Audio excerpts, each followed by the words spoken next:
Ang huling ma. Ma, ano niluluto mo? Ma, kumain ka na ba?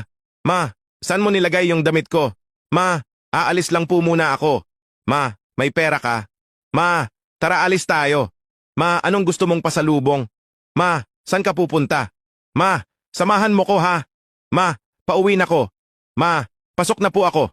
Ito yung mga salitang balang araw di mo na masasabi. Yung magigising ka sa umaga dahil sa sigaw ng nanay mo.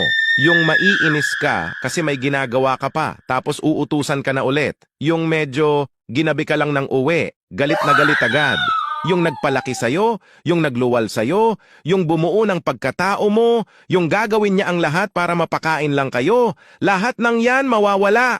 Walang permanente. Hindi mo alam baka sa muling pagkudlit ng orasan. Sa kasamaang palad mawawala na siya ang nanay mo. Kaya pahalagahan mo. Huwag kang magalit dahil lang sa inuutusan ka o dahil lang sa di pagsunod ng gusto mo. Dahil balang araw, pag nawala siya sa tabi mo, mawawalan ka na ng ganang mabuhay. Yung magigising ka na lang sa tilaok ng manok hindi nang dahil sa sigaw niya. Yung ikaw na mismo ang magluluto ng ulam nyo, hindi siya. Yung wala kang matatanungan pag may nawawala. Yung wala nang mag-aalaga sa'yo, magkukwento sa'yo ng kalokohan mo nung bata ka. Yung kukwentuhan ka nung panahon ng pagkadalaga niya. Yung wala kang mapagsabihan pag may problema ka. Yung wala nang tatawag sa cellphone mo na magtatanong kung okay ka lang ba. Mama, hinubog mo ko bilang maging isang matapang, mapagpahalaga at mapagmahal na anak. Wala na yung salitang nasan si mama na una kong hahanapin tuwing uuwi ako ng bahay.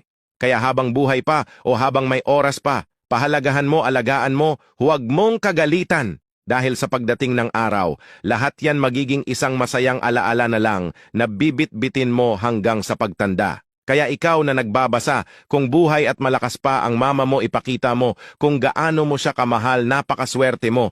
Kasi anumang oras ay mayayakap at mahahalikan mo pa siya. Nagustuhan mo ba ang kwento ko?